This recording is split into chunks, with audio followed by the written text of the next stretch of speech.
इसी पर होगी चर्चा। कुछ खास मेहमान हमारे साथ जुड़ रहे हैं, एक बार परिचय सबसे मैं आपका करा दूं।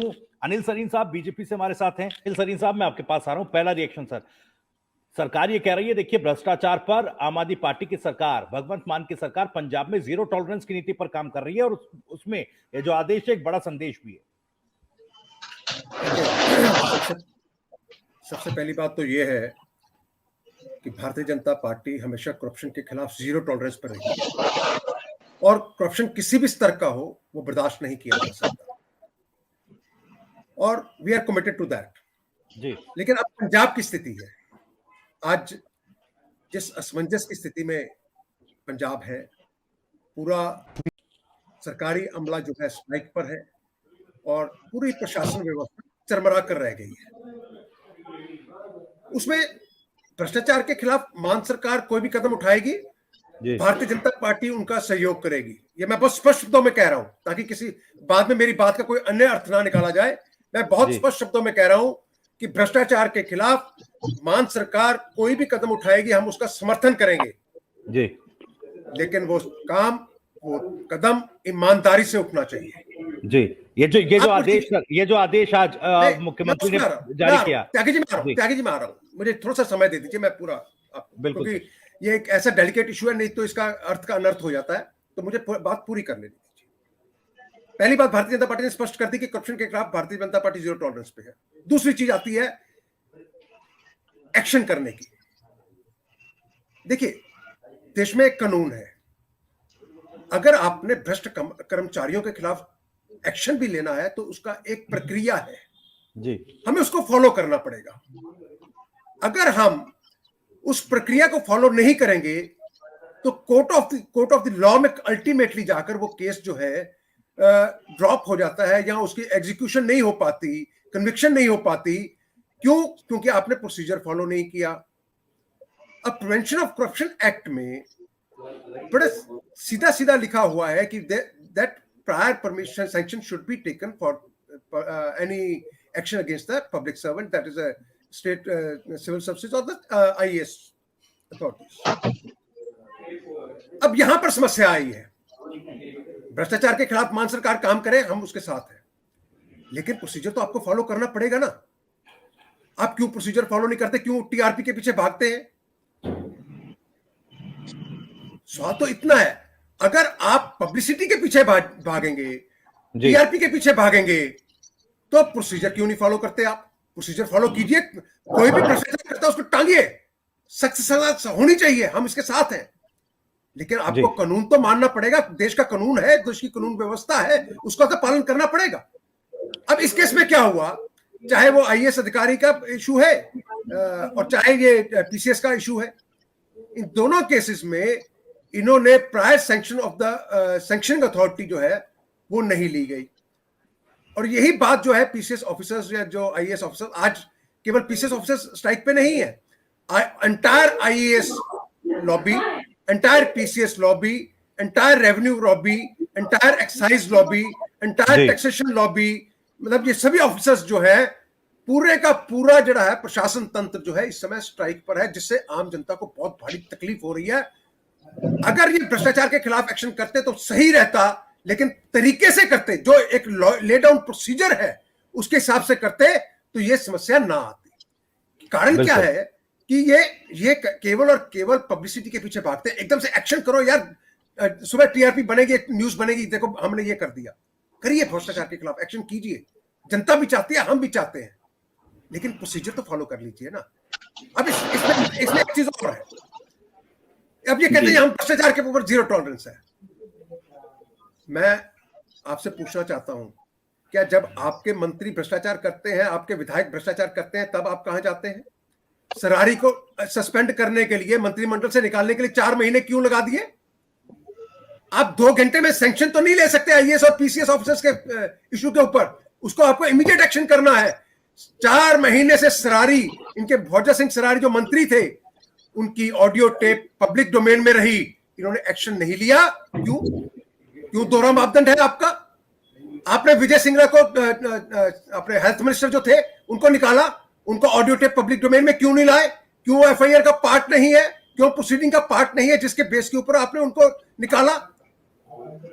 ये होना चाहिए। मैं ये कहता हूं प्रोसीजर फॉलो कीजिए, भ्रष्टाचार के खिलाफ ठोस कदम उठाइए, ताकि वो आदमी जो भ्रष्टाचार कर रहा है वो आपके केस के जो बनाया हुआ केस है उससे बच ना पाए।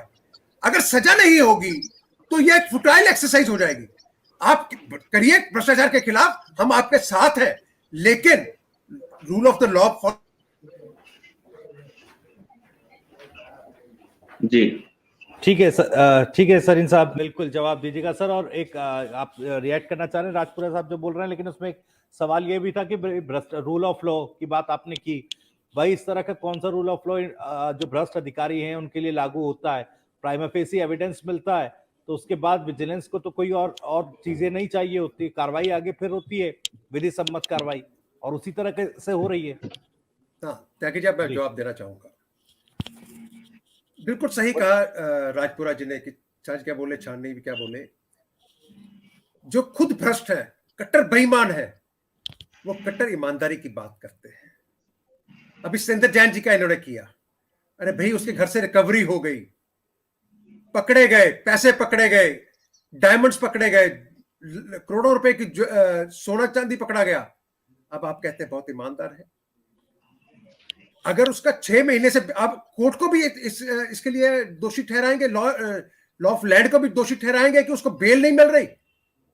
अगर वो भ्रष्टाचारी ना होता तो उसकी बेल हो गई होती। कोर्ट में उसकी बेल नहीं हो रही क्योंकि उसके एविडेंस है कि उसने भ्रष्टाचार किया है, और उसको इन्होंने मंत्री पद से अभी तक नहीं हटाया। पार्टी से निकालने की तो बात ही दूर है। Still a minister in the Delhi government. This is shameful act on the part of the आप गवर्नमेंट इन दिल्ली। और मनीष सिसोदिया की बात करते हैं, आप मुझे बताइए, जब सीबीआई ने इंक्वायरी शुरू की लीकर स्कैम में, तो आपने वो लीकर पॉलिसी को सस्पेंड क्यों किया? वही पॉलिसी आपने पंजाब में की।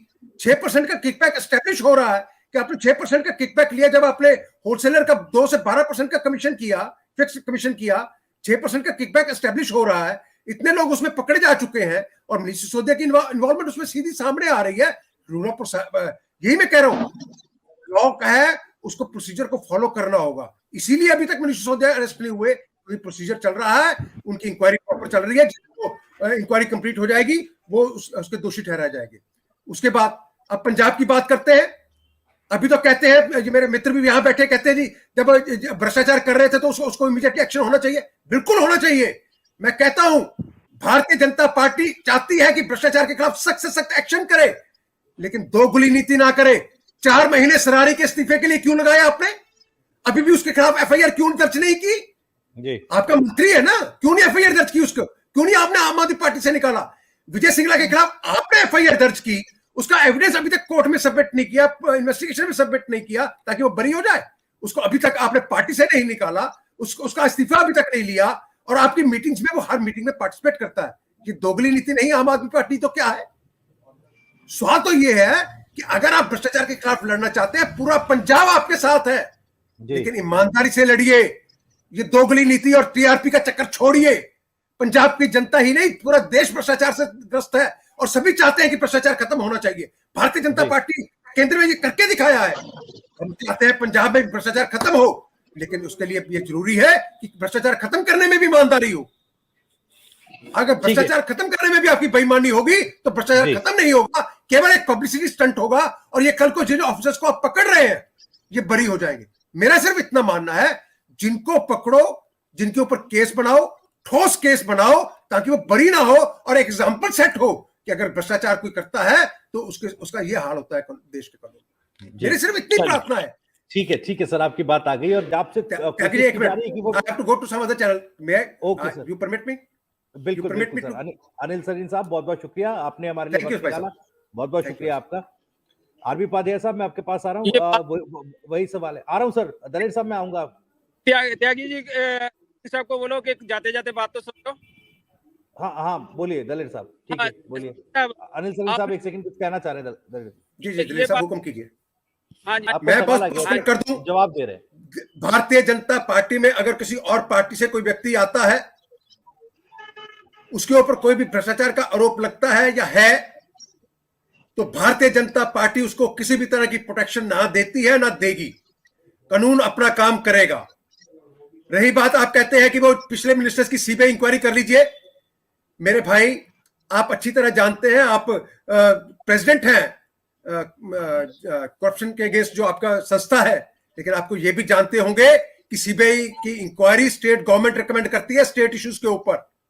सेंट्रल गवर्नमेंट सीधे तौर के ऊपर सीबीआई केस नहीं डाल सकती किसी स्टेट गवर्नमेंट के एम्प्लॉय। आप कृपया करके ईडी, सीबीआई और उनकी फंक्शनिंग को पढ़ लीजिए, फिर आपको ये प्रश्न करने की जरूरत नहीं पड़ेगी मेरे भाई। आप पढ़ लीजिए। हम जाते भी रहते हैं, ईडी में भी जाते हैं, हम एविडेंस भी दे रहे हैं, इंक्वायरी में हम शामिल होते हैं, हमें अच्छी तरह पता है। सिर्फ बोलने के लिए मत बोलिए, आप अपनी जो पॉलिटिक्स है उनको साइड में रखते हैं, देश के हित में सोचिए। बोलने के लिए मत कहिए, आप पढ़ लीजिए ना, आप करवा दीजिए। मैं कह रहा हूँ, मैं खुद ईडी के ऑफिस में जाके बहुत सारे बयान दे चुका हूँ इन्हीं मामलों में। ध्यान देना एक चीज है, किसी के ऊपर केस दर्ज करना दूसरी चीज है। आप क्या बात करते हैं, आप बहुत समझदार हैं, फिर भी आप ऐसी बात करते हैं, मुझे दुख हो रहा है इस बात के लिए। बहुत बहुत धन्यवाद। किसी को बीजेपी को पंजाब में होगा, बहुत बड़ा लॉस होगा इसका। ओके सर, आपका सवाल भी आ गया। सलीम साहब कह रहे हैं करती है ना, भारतीय जनता पार्टी किसी को प्रोटेक्ट नहीं करती है, लेकिन भ्रष्टाचार और भ्रष्टाचारियों को लेकर जैसा सलीम साहब ने भी कहा था कि हर एक राजनीतिक दल को एक ट्रांसपेरेंसी मेंटेन करनी पड़ेगी, तभी राजनीतिक दलों पर यह भरोसा जनता कर पाएगी कि भाई ये पार्टी एंटी करप्शन स्टेप उठाती है और मजबूती के साथ उठाती है।